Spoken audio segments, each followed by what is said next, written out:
Hey Blue Bunny Nation, welcome back. It is Blue Bunny Gamer Girl here, and today's video is going to be the second part of the He Did What video. So if you haven't seen that yet, I would strongly advise you to go back and check that out before you get started on this video.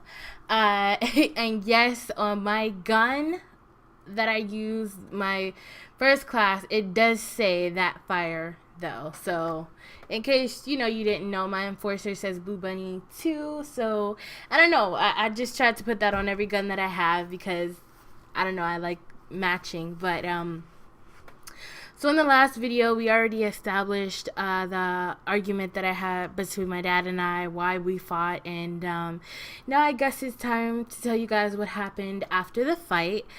After that, I felt really broken, knowing that I wouldn't have my dad in my life anymore because he chose not to be.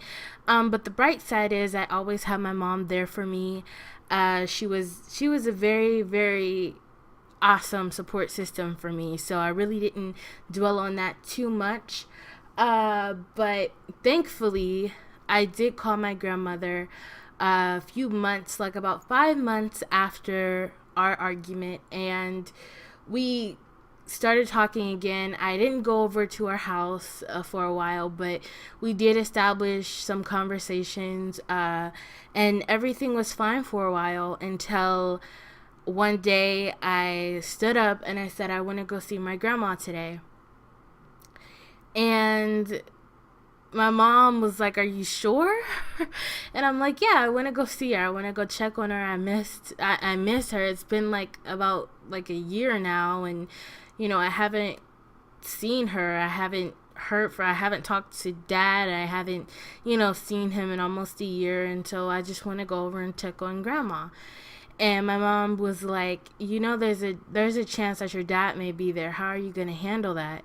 And I'm just like, he's my dad. I'm going to respect him even though he put me through this horrible emotional roller coaster. I'm still going to respect him for the man that he is, and he's brought me this far. He's taught me, even though he didn't teach me too much, but he's taught me some certain things about life. So I'm grateful for that. So my mother and I drive over to my grandmother's house, and lo and behold, my grandma is sitting outside with my aunt and one of her neighborly friends, and they're drinking and everything else. My grandmother was kind of like a heavy alcoholic in the past, but it kind of slowed down as she got older. But I seen her outside. I got really excited. I talked to her for a while, and a few minutes later I turn and I'm just like, what the heck? Like, it feels like my body just my spirit just left my body. That's how shocked I was.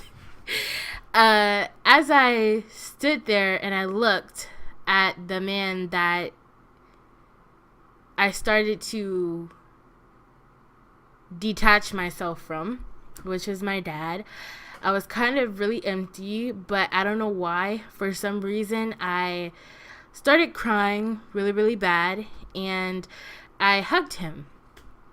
And I will always, always remember that hug. It felt very warm and loving, kind of like to say that he missed me just like I missed him. And that, it was the best feeling in the world. It felt like I was finally being accepted and, accepted to him again. And as soon as I thought that, he pulled away. And when he pulled away, it's kind of like I knew that, well, he's still not the dad that I used to know. So it's like, what am I even trying for? I'm just gonna give up. I'm not even gonna try anymore. But I loved, I told him that I loved him and that I hope I would see him again soon, and we would be on a better basis when we talked again. And the same thing goes for my grandma. So another year passes, and now I am spending the night over my grandma's house again, and for the weekend. My dad is still very cold to me. There's no connection there at all. It's very, silent treatment-y. So I just say, you know what, forget it. I'll call my grandma, I'll come check on her, but I'm not gonna be, subjectified to this lower level of whatever this thing is, because he would talk about my younger sister, my stepsister. He would talk about her. We have the same dad but not the same mother, and he would talk about her, and I would just be like, yeah, but what about me?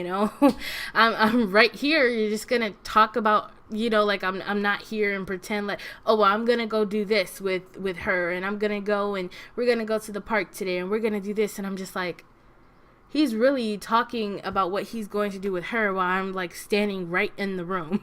It was very harsh. It was a very, very disappointing time in my life. So like I said, I told my mom I didn't want to go back over for a while. I felt like, just forget it. I tried as much as I could. This is kind of like a dead end for me. So after that, a few months passed. I'm in school. I'm doing, or trying to do, a lot better. I'm still keeping in contact with my grandmother, and this was like around 2000. I'm not exactly sure what year, but my grandmother on my mom's side passed away.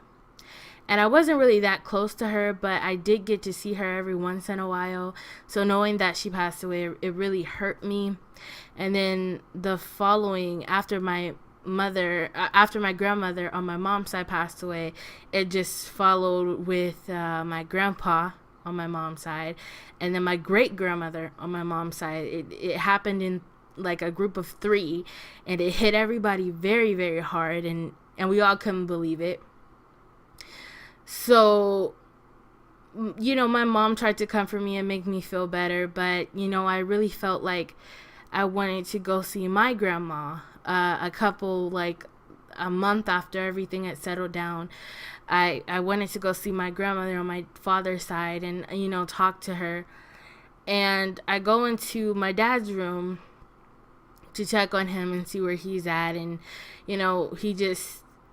he's sitting in his chair in his room, and the only thing he says, oh, I'm really sorry to hear that. And then he puts his head back down and pretends like I'm not in the room again. And that made me even more depressed than I was before I went to go see my grandma, because it's just like, not even a death can make him care like he's supposed to, or like how I feel he's supposed to. Couple months pass. I'm in school. I'm getting better grades. I'm coping with myself. I'm dealing with the situations as they hit me. Everything is going fine until I call my grandmother again to check on her. I would do like these weekend checks, and I would just be like, where's that? Is he all right? Is he okay? I wouldn't ask to speak to him, but I would just want to make sure he's okay. If he needed anything, I would be able to go out and get it for him and bring it back to him. And my grandmother would say things that wouldn't really make sense to me. She would say like, oh, well, your father is taking a trip to Florida. Your father is taking a trip to Atlanta. Your father, right now, he's taking a trip to South Carolina. Your father's taking, like, it would be so, it would happen every time that I would call. And I thought that it was really weird. I backed off, and I was just like, you know what? Okay, I think she's just saying that because my dad is telling my grandma that he doesn't want to talk to me, but what he doesn't understand is that I'm just checking on him. So a couple months after that, I'm sitting in the living room with my mom. We're having one of our girl nights. My favorite nights in the world, in the entire world, is a girl night with my mom. Where we do nails and we sit and we talk, and we fell asleep in the living room watching Tinkerbell. And then I got a call at around like 3 o'clock, 2 o'clock in the morning. And I was just like, who's calling this late, Mom? And she got the phone and she was just like, oh, it's your grandmother. Do you want to talk to her? And I'm like, yeah, I'll talk to her because maybe something is wrong. And I answered the phone. And my grandma was like, I have something to tell you. And I was like, what is it? What's going on? Are you okay? Yeah, I'm fine. I'm fine. But your father has passed away. He passed away September 11th, a few hours ago. And he's gone. I was just like, when she told me that, I was basically hysterical. I was just like, she's joking. Grandma has mad jokes right now. You shouldn't talk about people like that, Grandma. And then after a while,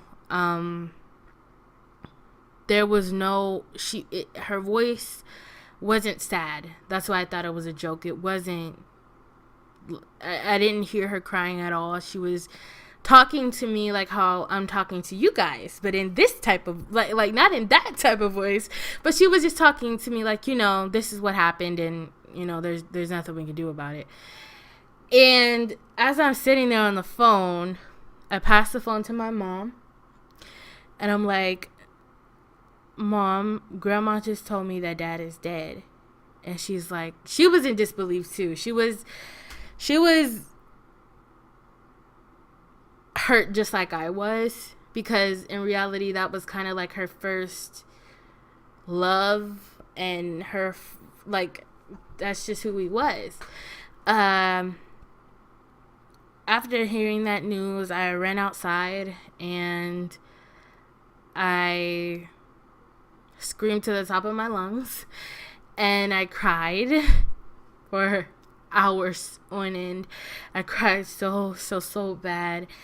And I ran into my room, and I'm just like, Mom, we have to do this. We have to get our clothes on. We have to leave. We have to go to the hospital and check on him and all that other stuff. And she's just like, it's no use. It's no use, Bunny. He's gone. There's nothing left. Are you ready to go and see him gone? And I didn't know what to do, you guys. That was one of the hardest times in my life. I spent the next couple of months really sitting and contemplating about everything. I'm the type of person who really cares, so I didn't want it to be over. I know this is kind of like jumping all around, but before my dad passed, and I told you guys that everybody all the elders on my mom's side had passed away. When my great grandmother was in a hospice nursing home, I was with her and she passed away, and I was in the room with my mom holding her hand with my great grandma. And when the line went flat, I was like frantically pressing the nurse button, like, come on, they have to come in here, they have to save her. And my mom was right there again, saying, this is reality, this is what it is, she's gone. And having all of these emotions come back to me at that moment, just it broke me down so bad, you guys. And a couple months later, like a couple days after that, I get on the phone with my grandma. She doesn't seem to be sad at all, and I'll get to that. I'll get to why she wasn't feeling sad at all in a second. But I call her, and basically she tells me, you remember all the times I told you your dad was taking trips and all that other stuff? He wasn't taking trips. Well, I know that now. I know he wasn't doing that. And then she tells me, like, he got really, really sick, and he just stuff happened. And in my heart, I was so pissed off, you guys. Like, I was so pissed. I felt like I could just pick a whole entire house up and throw it across the the world or something like that. And I'm just like, you're my grandmother. Why wouldn't you tell me something that was that important? He was my father. How could you not tell me something like that? And so I stopped talking to my grandma for a while, like about a year, or no, like not a year, but like almost like 5 months. No, not 5 months. It was only like a month. It felt like an eternity because my dad had just passed, but really in actuality it was only like a month, like not even a freaking, what is going on with me? I can't tell. I mean, this was so freaking emotional. It was only about a good 2 weeks because he just passed away and his body was still in the morgue, so it wasn't that long in my view. But after I took a break from my grandma, I got in contact with her again, checking on her, seeing if she needed anything. As I'm on the phone with my grandma, she's telling me that your dad's body is still in the morgue. Mind you guys, I'm already pissed off. I'm around like 14, 15 years old right now. I'm so pissed off at her. And then she turns around and tells me, your dad's body is still in the fucking morgue. Now, why am I mad? Because it was my uncle's job to situate my father and his funeral. Mind you, this is the same uncle who I had suspicions about with the cell phone in the previous video. Yeah, this is the same uncle. So I'm like, you mean to tell me all this time that I've been sitting here, like that I've been waiting to say my goodbyes to my father, you mean to tell me that his body is still in the fucking, I didn't say fucking, but you mean to tell me that my dad's body is still in the morgue? And she's like, yeah. And when a body sits in a morgue, it gets very swollen. It was unbelievable how long his body sat there. And the time that was just going through my mind, it was like so much disrespect, and how, I still cared and I still love my dad. I still love him to this day, even though he's not physically here. But that was disrespect to my dad, so it was disrespect to me. And I let it go for the time being because, that was her son too, and I still held respect for her. So she hangs up, the conversation ends because I feel like I need to give myself a breath, a fresh air, because, he was my father. He just passed away. And excuse me. I tried getting in contact with her again. No answer. No answer. Next day, no answer. Next day, no answer. Next day, no answer. That went on for about another week. And you guys, I almost missed my dad's funeral. I almost missed it because I am calling my grandma, and one conversation happened to where she told me, if you want to come to your dad's funeral, it's going to be at place A. I'm like, okay, I get the directions, and everything else. And then I call her back the next day to see if she's okay, because the day of the funeral is getting closer. And she's like, nah. The place is going to be at place B instead. And I'm like, so basically, this woman is making me do a freaking runaround on purpose because, like I said, the sound of her voice was not sad at all. It was not remorseful. It was more of like, yeah, well, there's still nothing we can do about it. So the next place she tells me, I call the funeral home, and they tell me, this is a church. It hasn't been a funeral home for the past 5 years. And I'm like, okay, let me do some research on this. So I literally had to do research with my mom about my deceased father on where exactly he was going to be. Which was very crazy to me because I didn't know why my family on my dad's side weren't honest with me. They weren't honest with me at all in any way, shape, or form. Everything was lies. Everything was not true. So after doing some research, I found out where he was going to be, and my other family did not know that I knew. So I was a huge fan of The Matrix back then. The movie, The Matrix, I was a huge fan. And whenever I needed help or strength, I don't know why, sometimes when I felt really, really low and I couldn't find strength within myself, I would watch that movie and I would watch Morpheus and how he acted and everything like that. It put me in the mindset of it put me in the mindset of self-control. And as the days pass, I made the decision to not go to my father's funeral, but instead I went to his wake. And I thought I was going to be the only one there. I scheduled it with the people at the funeral home, and I didn't think anybody was going to be there. I walk in, my mom is right next to me, and she's just like, "Are you ready?" And I'm like, "Yeah, I'm ready. Yeah, I'm ready. I'm ready for this." I stand up, I get out my car. I have this long black coat on, some heels. I look nice. I look real nice, if I do say so myself. But I walk in and I see my little sister, well, my half sister. I see the stepmom. I see my dad's ex-girlfriend now because my dad is deceased. I see the daughter of my dad's ex-girlfriend, my grandmother, and the uncle who let my dad's body sit in the morgue for so fucking long. So I walk in, and the first thing my uncle does is he walks out, of course, which is the smartest decision he could have ever made in his life. He walked out. And I see the most craziest thing that I think I've ever seen. At the time, my youngest sister was around 12 years. No, she was around like 9.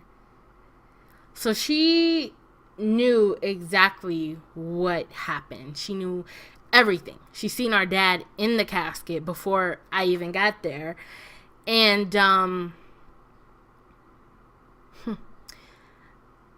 the crazy thing about this all was it was so set up. Everything was arranged in a way that made no sense. My grandmother wasn't crying. She was talking in a corner with somebody who I didn't even know, and she wasn't crying. She wasn't sad. She was actually smiling.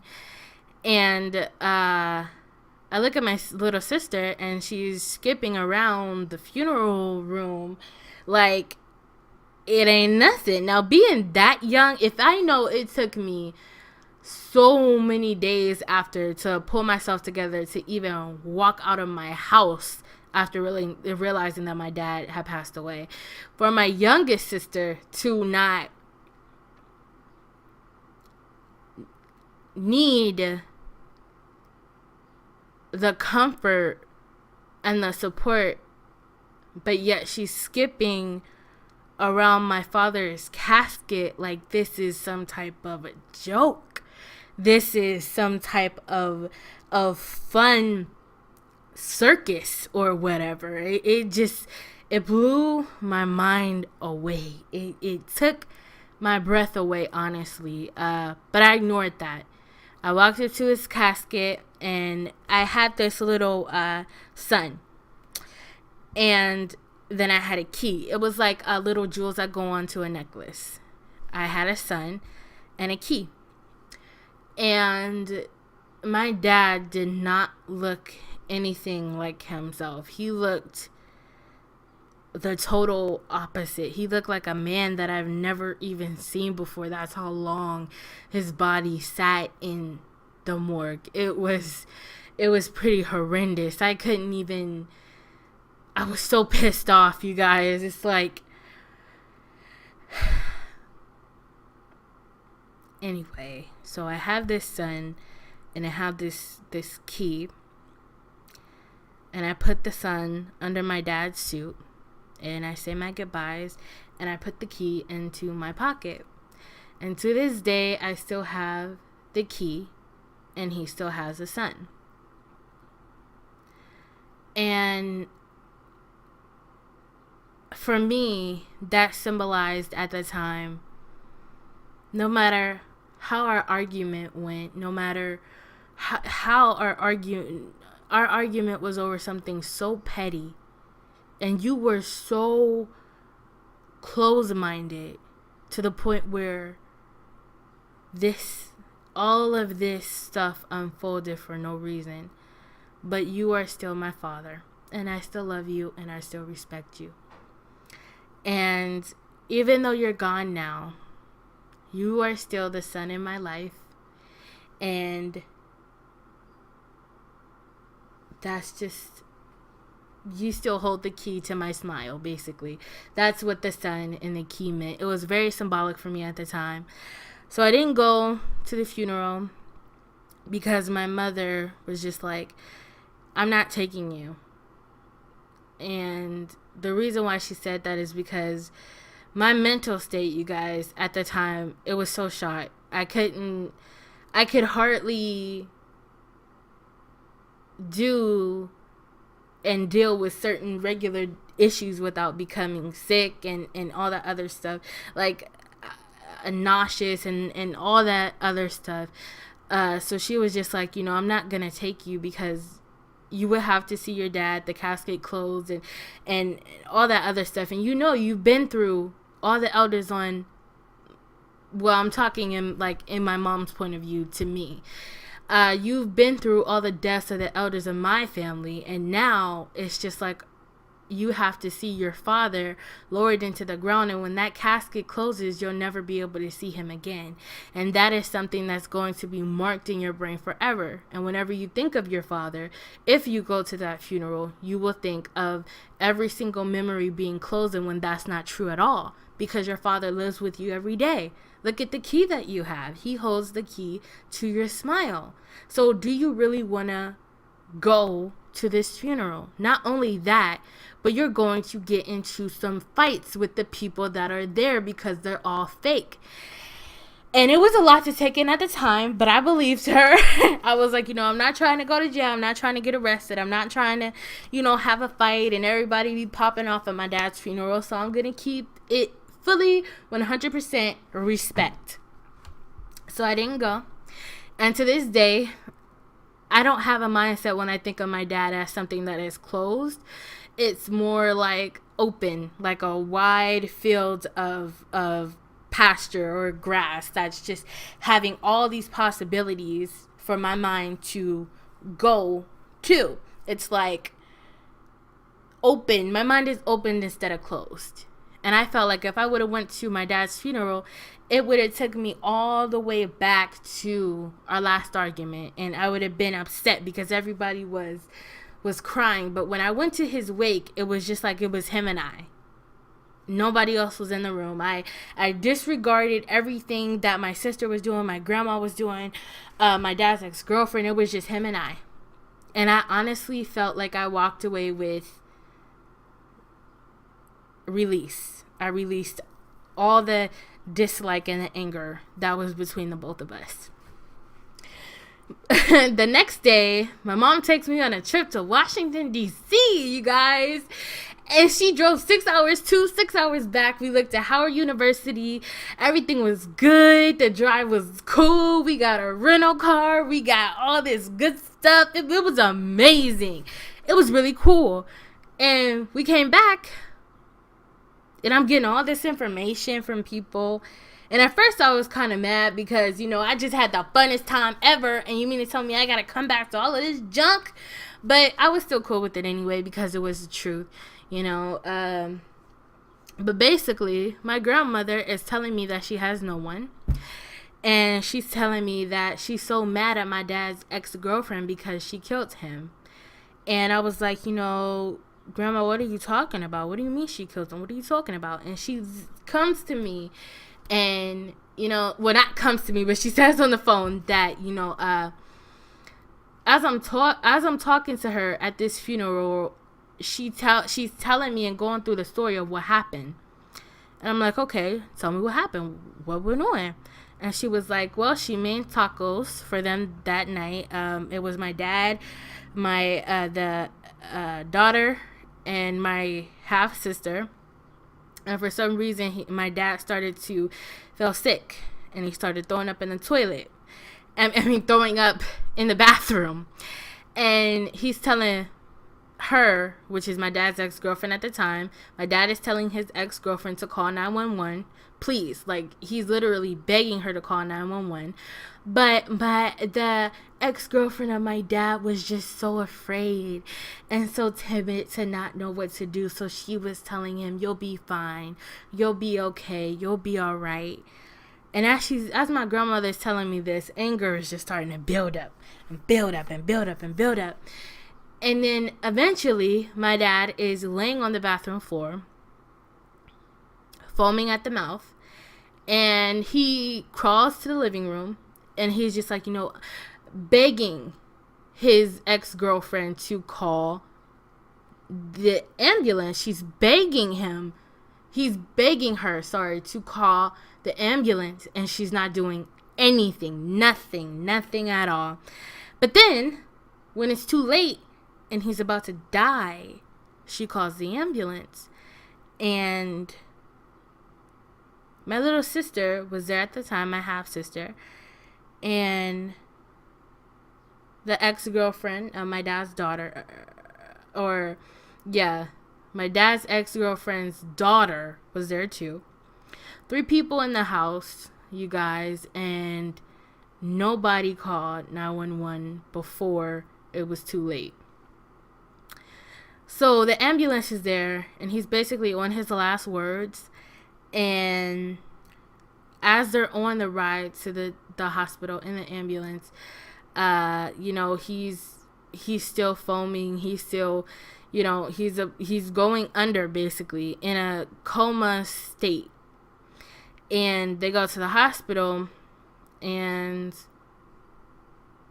he's gone.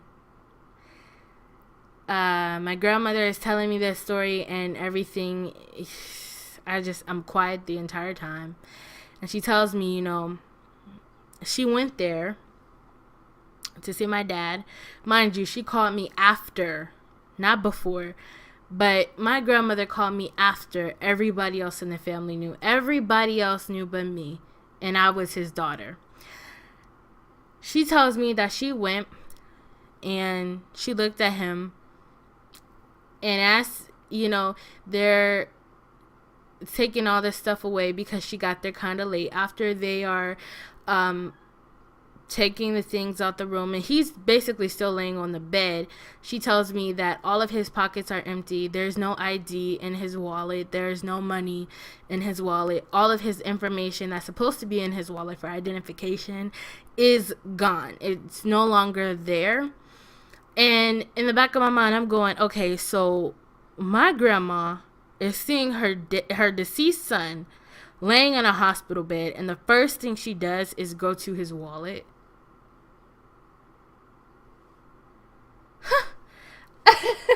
My mind, mind y'all, I was still in fury, total 100% fury as she's telling me this story. She's not saying her goodbye. She's not crying, but she goes straight to the wallet. And she's thinking, in her mind, she's thinking that she's telling me something that is supposedly ratting out my dad's ex-girlfriend. But really, she's putting herself in a hole with me too, because she's telling me that she was going through his wallet and not asking a doctor what happened. She's not asking what was his cause of death. She just went straight to his wallet and got it, realized nothing was in it, and now she's expecting me to go to my dad's ex-girlfriend and do something to her that is beyond what I can even think, because she's upset. Basically putting me into a sabotage situation that I wasn't dumb enough or naive enough to fall into. After that, a few days passed. I tell my grandma that I still am hurt because dad passed away. I'm still going through my own thing inside of myself too. And you guys, my grandmother asked me to come and spend the night. The day, like a week after my dad's funeral. Now, mind you, I told my mom, I can handle this. My grandma needs me. I know she's been real weird this entire time, but I'm going to still support her because she is my grandmother and I respect my elders. My mom says, okay. she talks to my aunt. We'll call her Aunt P. And Aunt P is telling my mom, yeah, I'll be there. I'm going to spend the night with her, with grandma too. I'm going to make sure your daughter's safe. I'm going to make sure she's secure, because I'm just wanting to make sure she's safe. So my mom drops me off, and I see my grandma. Mind y'all, the house is packed right now. All the family members that I don't even know their name are in that house, talking about memories of my dad and all that other stuff. Mind you, every single one of them are drunk. Every single person is drunk. No one is sober except for me. So the nightfall comes, and as I'm in my grandma's room, making sure she's okay, she has everything she needs, I go outside, and Aunt P is nowhere to be found. She's gone. I get really worried and I get really anxious because my dad's room is in the same house. I don't know if I'm ready to deal with that, because at night he would always make his round to go from his room to use the bathroom, and then he would check on me and make sure I was good and safe, and then he would go back to bed. And I was basically up all night. And about 2 o'clock in the morning, I fell asleep, and I woke up, and I don't know why, but I started talking to my grandma, and I thought she was awake too. But I start moving her, and her body is not moving. I start moving her harder, if that's the word for it. I start shaking her to wake her up, because I thought she was having a bad nightmare where she couldn't hear me or anything, and she's not moving. I don't feel any pulse. I don't feel her breathing. I put my finger to the bottom of her nose. I feel no breath, and I call my mom, and I'm like, Mom, I'm scared. Grandma's not breathing. She's not talking. She's not waking up. I just shook her, and my mom is furious. She's like, where's Aunt P? Aunt P is supposed to be there. Where is she? I'm so mad right now that she left you alone. Her drunk A. And I'm just like, Mom, Grandma is on the bed. I was sleeping next to her. I go to shake her, and she's not moving, and she's not responding. And my mom was like, okay, here's what you do. Calm down and call 911. Calm down, call 911. And so I got the phone. I call 911. And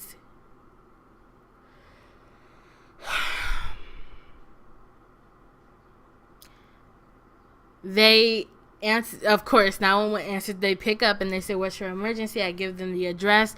I say what happened. They're on their way immediately, of course. Thank God for 911, because they were there quick, fast, and in a hurry. But in the time I was waiting, I was pacing the floor. I was scared that I was in the house, in the same house where my dad's room was, and my grandma, I could possibly be in the room with her, and she could have possibly passed away. And so I called my uncle. Mind y'all, this is the same uncle that brought the cell phone issue to be, the same uncle that let my dad stay in the morgue and all that other stuff. Now, mind you, as soon as something happened with my grandma, I immediately called her son to tell him what was going on in the moment. I did not wait. I did not hesitate. I told him in the moment, which is something that nobody on my dad's side did to me when my dad was passing away. So basically, surprisingly, I'm hyperventilating because I could have been laying next to a dead woman, and he's calm. Oh man, he's drunk. Basically, he answers the phone drunk. Oh, she all right? She okay? Don't worry about it. And I'm like, you son of a... Where's Aunt P? Put Aunt P on the phone right now.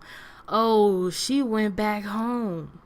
I'm like, so Aunt P left here, told Grandma that she was going to get her backpack or her stay over the night clothes, and I was already suspicious about that. She sat outside with me talking about how much she missed my father and all this other bull crap. about how she reminisced times and all that other stuff. Well, my dad didn't even like that side of the family because he was not an alcoholic and he did not drink. So he had no reason to be associated with them. But yes, she had all these fake memories. I'm sorry, excuse my language. She had all these fake memories. She left here. She went to your house and drunk, basically, for the remainder of the night. And on top of that, went home and just left me here in this house alone, knowing that right now my mental state is not as good as it can be. All right, I got y'all. I understand. So the ambulance comes. My mom picks me up. She's outside. I'm crying. I'm shaking. Whew, this is the most shakes that I ever had in my life. The ambulance are there. My mom is there, and my uncle, the uncle who caused all this commotion, is there too. And the ambulance says, you know what? Your grandmother needs to honestly be thanking you right now, because if you would have went to sleep and not have gotten up to because you felt eerie or because you felt scared or something like that to talk to her, you would have woken up next to her dead. And that's how serious it was. And when I say this was serious, you guys, she only had till about 8:30 in the morning. And I usually wake up at 9 o'clock, 10 to be honest, because, it was on a weekend, so I wasn't trying to be up that early. And he said that she would have only gotten in until 7:38 at the least time. And he looked at me and he was like, if you would have woke up any later than what you did, every second would have counted for her life. And she was basically in a coma because she didn't eat anything. Aunt P was supposed to help her eat. I had no idea. I came and I didn't know what was going on. My grandma was drinking. I had no, she wasn't drinking, but Aunt P was drinking. And I had no idea on what I was walking into. And she was basically in a coma. She was a diabetic and she didn't eat anything due to stress. And yeah, I was basically laying next to a half-gone corpse. She was in the same state as my dad when he was in the ambulance going to the hospital. A very coma-like state. You guys, this really took a toll on my mental state. My grandma went into a nursing home. And there is another uncle on my dad's side. I'm just going to call him the good uncle. My good uncle had a stroke, and he was in a nursing home as well. A couple months passed, I see my grandma at the nursing home. I try to take 2 or a day out a week to go see her. Mind you, my life is still moving. I had school. I had all these recitals that I had to go to, along with dealing with the death of my father. I hated being in nursing homes because of the history that I had with my great-grandmother on my mom's side and how I held her hand basically through death. I had a horrible experience with nursing homes. I hated being there. But I came there for her anyway. And, every time I went, she would tell me, I want to go home. And I'm like, in my heart, I'm feeling very scared and hurt because she doesn't have a home to go back to. It's no longer her home. She's been in the nursing home for so long. And I feel so bad because before she went into the nursing home, she got the house renovated, and her bathroom had these little golden, not real gold, but impressionable gold. I don't know what it's called, but her house was looking nice after all the years that it wasn't at its best state. She finally got herself together, but it was a coincidence. I felt that she did that right at the time that my dad passed away, but at the time I wasn't looking at the situation like that. And a couple, as months went on, I would go see her, and I want to go home would turn to, where's your father? where's your father? Where is he? I want to talk to my son. I want to see my son. And a couple months after that, it would be, your dad just came the other day to see me. Your dad just came the other day. He talked to me. He's doing fine. And I'm like, damn. So basically, and it wasn't like, she had a dream and, he came to her in a dream. It was he physically came to the nursing home. And in the back of my head, I was like, damn. Okay, so she's forgetting everything. She's going through the stage where she's forgetting. And that was so hard to deal with. And you guys, at the time, I'm going to be completely honest with you. In school, this is where I started to go through mad bullying. I had a best friend, or who I thought was my best friend at the time, totally disowned me for no reason. I had no idea. She treated me horrible. And I went back into that mental darkness because I felt like she was treating me how my dad treated me before he passed away. And I hated when people treat me like that. I hated it at the time. And I didn't know how to cope because she was the only other person that I had. And around this time in my life, if you have seen my other story time, where I'm not exactly sure what it's called, but I talked about how my teacher wanted me to do a speech in, wait, let me get the name of it, because I want to make sure you guys know the exact name of the video.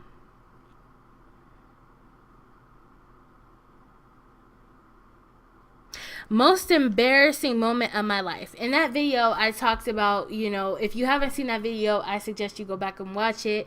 Yeah, it was a lot of stress at the time of, this part of my life. All of this was going on at one time. Everything I talked about in that video was going on at the same time of my grandma now forgetting everything. But in her forgetfulness, she tells me, your dad had money, right? And I'm like, I don't care if he had money, he's gone, And every time I went to go see her, she would, I guess, now that I'm looking back on it, pretend like she couldn't remember, but always would remember to tell me, your dad has money, your dad has money, your dad has money. So my grandma, she passes away. And I didn't go up to the nursing home for a few weeks because of school. But I would call her. But she wouldn't answer the phone. So I went up to the nursing home to see how she was. I see my uncle first. He was doing good. But then I went to her nursing home. And I'm like, where's my grandma? Did she move rooms? And the nurses were like, what's your grandmother's name? And I told them her name. And they said, oh, nobody told you yet. And I'm like, nobody told me what? And they're like, nobody told you that she passed away last, 2 weeks ago.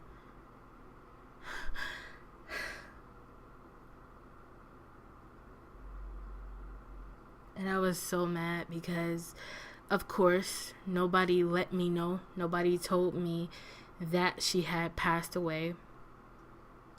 Nobody let me know. So I had so much anger built up at that time, you guys. That is when I self-harm every day. I still have the scars from self-harming on my arms and my leg. And it's just like, I cut so deep to where it's not like, I only have one scar that's like a deep scar, but the other ones you could just see like the discoloration from my skin to the scar. And it's like, I cut so deep because I felt I couldn't feel anymore. I felt like I couldn't feel. And when I cut, I seen the blood. And I said, oh, that's what pain looks like. That's what pain looks like. And every time I would do it, it would just be, I can feel. I can feel. And everything that my classmates would say about me, oh, she's ugly. She's no good at her homework. She's stupid. Don't even sit next to her at lunch. She's disgusting. And at the time, I wouldn't pay attention to that. The only thing that would be on my mind is go home, get the knife, and feel. And it was crazy. For a couple months after that, it was really crazy, but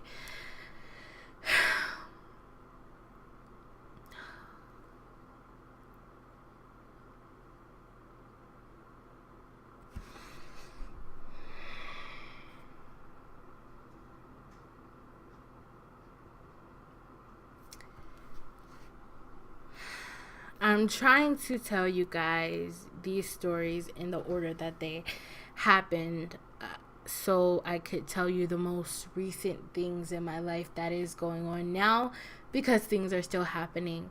If you or someone you know are going through some situations that they may result in self-harming, please talk to them. Don't leave them out. Don't talk about them and automatically say they have something wrong with them, like a mental illness, because it could be something much deeper that can be fixed by just one conversation that you could have with the person. It doesn't even have to be that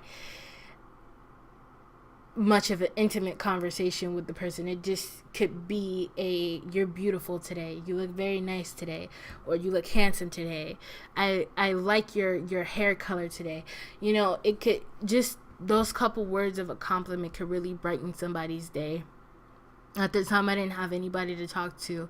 I really contemplated suicide for a few weeks after that happened to me. And this video is really deep, and so is the story times to come. It's going to be very, very deep. So don't forget to like, comment, and subscribe. This is going to be a continuous story time, so it's just basically, like I said, the next story times are going to be in the order of the way things happened. If I do forget something, I will add that in, but thank you guys for listening and sticking with me this long.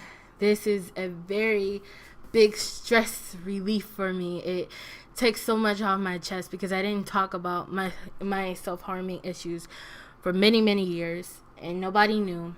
I was one of those girls that always wore long sleeve shirts and long pants in the summertime and in the springtime, and even in my house when it was hot, I wouldn't even think about wearing short sleeve shirts because I was afraid of letting my mom down, because she didn't want me to,